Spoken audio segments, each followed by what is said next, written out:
Good morning. I don't know why you're here today. It could be out of habit. And that's good. Good habits are a good thing. It could be because you're hungry and you've come to be fed on the Word of God, and that also is a good thing. Or it may be because you have hope. When the Bible uses hope, it's not a wish. It's not something that, wouldn't it be really great if it came true? Hope, in the biblical sense, is an assurance. And even though we haven't seen the fullness of that assurance, we live in it. And perhaps you're here out of hope and you're hungry and you live with hope. What better way to live? And so welcome. You're where you need to be this morning. Now, some people might not think today's a beautiful day, but I like it. I got to drive from Tyler. It was gray. There's that part where you go down the hills and there's trees on each side, and there was fog. It was like, I imagine being in the Smoky Mountains, because it looked like smoke was rising. And even the grayness just reminds me of it's not the surrounding, it's not what's happening to me, happening to us, it's what's already happened inside of us. A number of years ago, I was in Piedras Negras, Mexico, leading a group of people, men, on a mission trip. We were going to do some construction on a church building. It happened to be the end of January. And as our habit was, we always worshiped with the brothers and sisters there in the local town. It was a very simple brick and cement building. But it was the end of January, and even for them, unusually cold. The biggest issue would have been for us that there was no external source of heat. You sat in the pew with as many coats as you brought with you, watching your breath in church. And I still remember the young man who got up that day, and he said, "It is cold outside, but is it cold in here?" And I was like, "Yes, I can see my breath." And he said, "No, it is not cold in here because we are warmed by the Spirit of God." And I thought, what a beautiful picture. What a beautiful reality. That it's not the things that are happening around us, but what God has already done inside of us that sustains us. This season is often referred to by a lot of people as Advent, as the coming. I like to think it's Advent in the sense of adventure. What happened with the coming of Christ was so unexpected for most of the world. And even for the people that were looking for the coming Messiah, didn't know what to expect. And so even after the life of Jesus, they were still telling the story. And so that takes us to Matthew 1 today. It's familiar, I think, to you. The first 17 verses is a genealogy. Now, maybe that led up the Jews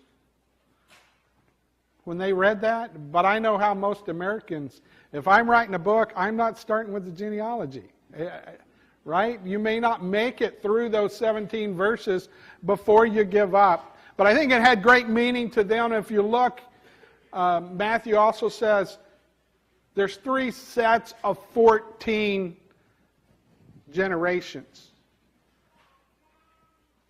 I think he's trying to tell us that the coming of the Messiah was not an accident.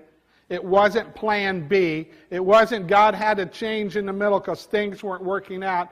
He had intended from the beginning to send His Son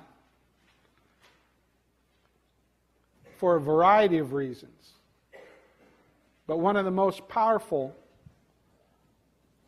is to know that He is with us. And so that's what we're going to look at this morning. Let's go to the text in verse 18. So I think this is familiar to you. Joseph and Mary are going to get married, but she comes up pregnant. The whole story of God coming to this earth gets messy from the beginning. We like to think of a plan, it always works out the way we intended it to. And in this case it does, but not in the way we thought it would look. And maybe there's some message there. Notice that it says in verse 20, when the angel comes to Joseph, do not be afraid to take Mary home as your wife. My question is, why would that have been fearful? What did Joseph have to fear? Well, this is part of the messiness, isn't it? What would other people think? What would they say? If word really got out that this was a miraculous birth, they would have reacted just like if somebody was telling you that. Right, sure. Think whatever you want. We know what really happened. Oftentimes the husband was much older because in Jewish society they had to set up and be able to take care of a family on their own, and the bride was often much younger. And so this would have been a disgrace to this man who had prepared. And then whatever happened to cause this, he might have repercussions if he took in someone who was less than desirable. But yet the angel encourages him, do not be afraid to take Mary home as your wife. Perhaps part of the fear up until this moment was that she was a liar. But we see the result in verse 24. Joseph woke up, he did what the angel of the Lord had commanded, and he took Mary home as his wife. Now that's pretty direct and that's pretty fast. I don't know if he struggled with this for a while. If it took him a few days to have this confidence, or if it, as it sounds here, was immediate. It doesn't matter. He did as he was commanded. He had, even though it looked bad, even though it was messy, he did not back away from it. And he brought home his wife. But let's go back to verse 22. Verse 22 is kind of a parenthetical statement, a parenthesis in the story that Matthew inserts here to give some commentary on what is happening. Because, see, he reaches back to Isaiah chapter 7, and another day and time when another young woman was going to give birth that was going to be a sign. In the time of Isaiah, they needed some encouragement that God was with them. Their enemies were coming to surround them. At least 2 different sets of problems. And God wanted the king to know, God is with us. Isaiah said, God is with us. He said this child is to be called God is with us. It's a sign. And so now that the Messiah, the Christ, has come as a child,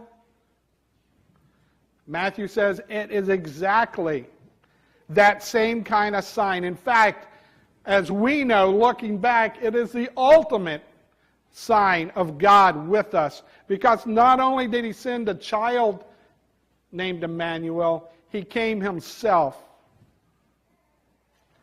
If I'm God, I'm not coming as a baby. I'm coming with full power and full rights and being able to operate immediately. I think there's a lot to be said for the fullest way that our God came among us.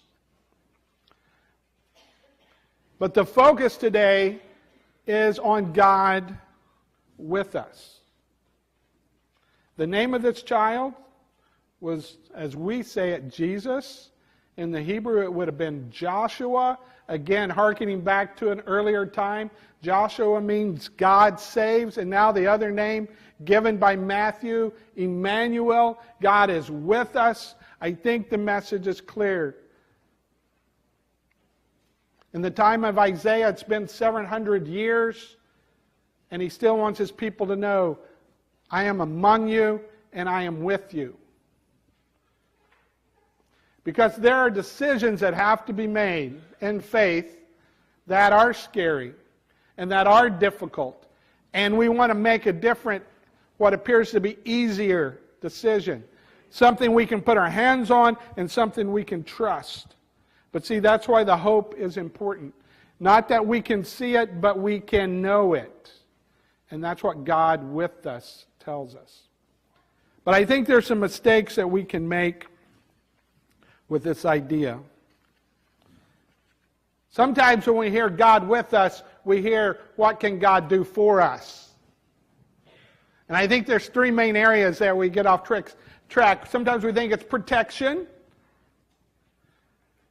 That if God is with us, nothing bad is going to happen to us. And it doesn't take very long for that to be a problem. Sometimes we think God with us in the form of what God can do for us is that we're the exception. We're elevated somehow. Things turn out the way we want. Almost treating God as a genie in the bottle to grant our wishes. And sometimes we get off track when we think God with us means retaliation to our enemies. Because we do like other people getting what they deserve.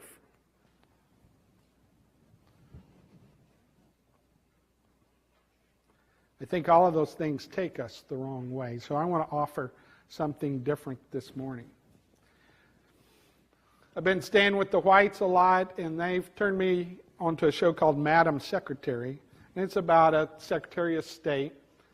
And I'm not really going to talk about the show, but there is a phrase that is said in that show, and many others that have to do with the presidency. Because everybody understands when you serve in the White House, you serve at the pleasure of the president. You may not agree, you may not understand, you may not have full knowledge of everything that's happening, but over and over you hear this phrase, I serve at the pleasure. And that's what I want God with us, God with me to do. It causes me to want to serve at the pleasure of my King. Not the things that I want, but the things He provides for me to do. And so this morning I just want to briefly highlight just a few ways that I see this happening, that I see it played out, that I think is the proper way to understand that God is with us. And here's the other thing I know. It's happening thousands of other ways through you that I don't always get to witness.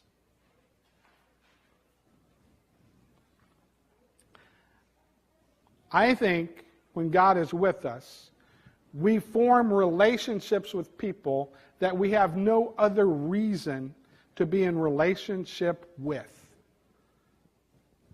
because God is with us, because He would choose us, that compels me, that draws me to be in relationship with people that don't know they should be in relationship with me. I think that's why when I put out an invitation to help some street kids in Denver, you hear that call. You hear, I want to help somebody I may never even know. Why in the world would anybody do this? Because the city of Denver considers them castaways, cast-offs of little value. Why would we say something different? Because we know that God is with us. And we want others to know that. I think we experience it today when we come together. When we come around a table for what we call a meal, but it's not really a meal, but yet it is, because it's a feast of coming together. And we didn't check any credentials at the door. We didn't see whether you qualified to gather with us. Because we believe, because we know, because we affirm that God is with us, and we invite all to come. And so see that in our very weekly practice of coming together and offering that spiritual connection. I see it in the story of this church and being involved in encouraging the fostering of kids and the families who do that. It's very impressive to me that something that started here and that many people were involved in is now duplicated in counties across Texas. Because it's the right thing to do. Those that are on the front line of providing for children to find a way to encourage and build up. And not only in this city did we start this, it's now duplicated at various sites in the city. Other people in Lufkin have joined in doing this. And when you have many connected, things are easier, but that's not the real benefit. It's just that it's joyous. So Thursday night, we hosted these families and had a very simple meal and time together. And I loved watching. We borrowed something that the teenagers did last year at their Christmas party. And some of our teens were here Thursday night. And we allowed these families to dress them up as Santa.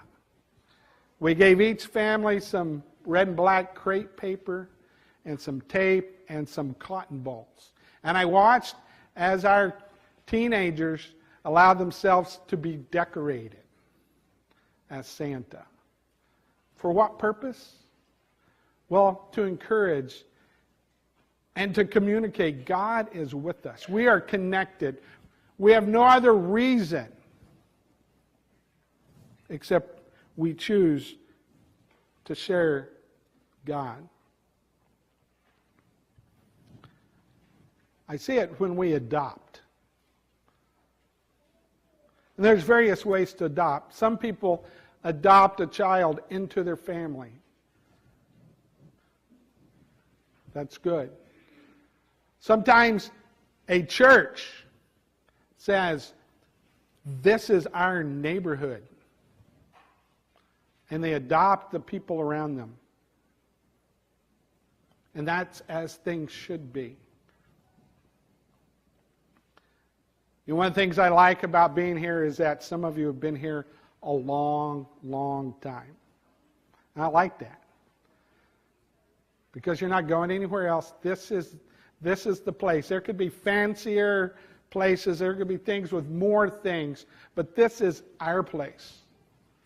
And I see this community. I mean, who else has a Rudolph pump jack?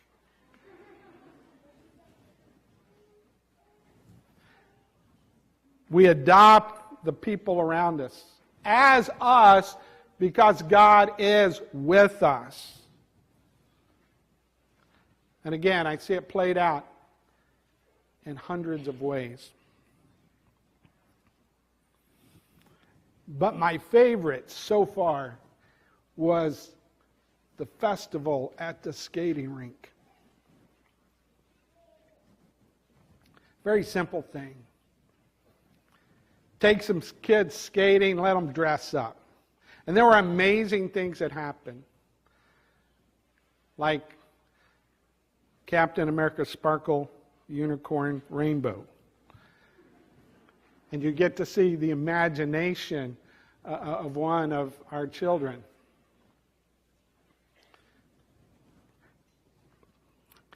And I witnessed this happening. We had several adults there, and they were putting skates on, and they were helping. And one of our young men, little guy, said, "Why are you people always showing me kindness?" And it's for one reason. God is with us. And we want more than anything for everyone to know that. If we were not known for anything more than being able to show people kindness, I think we would be living this very thing. Because Jesus said, "They will know you're my disciples by the way you love one another."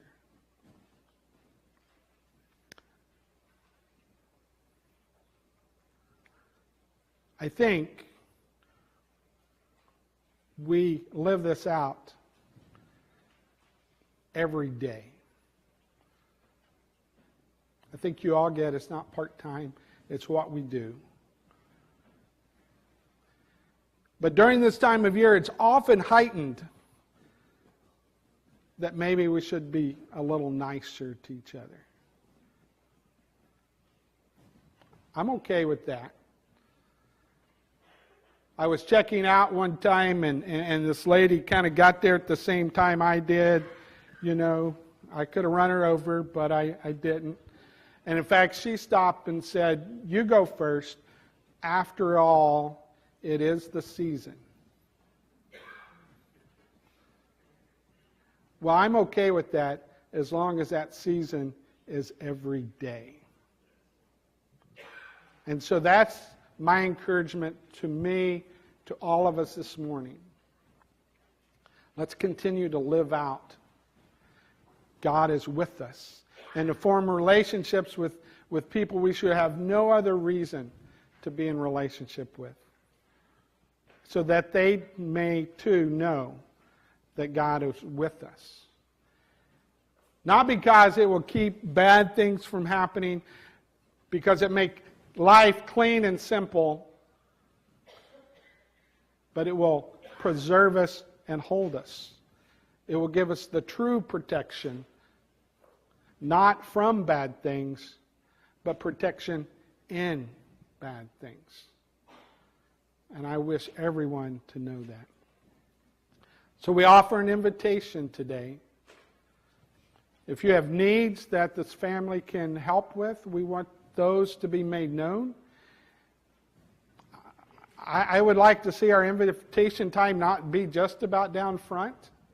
If you have a word that you need to speak to somebody before they get out of here, don't let them get out. Go to them during this song and speak that word of encouragement. Or if you need to ask for forgiveness from them, this would be a great time to do that. Make it a time of experiencing God with us. If you have a need, come as we stand and sing.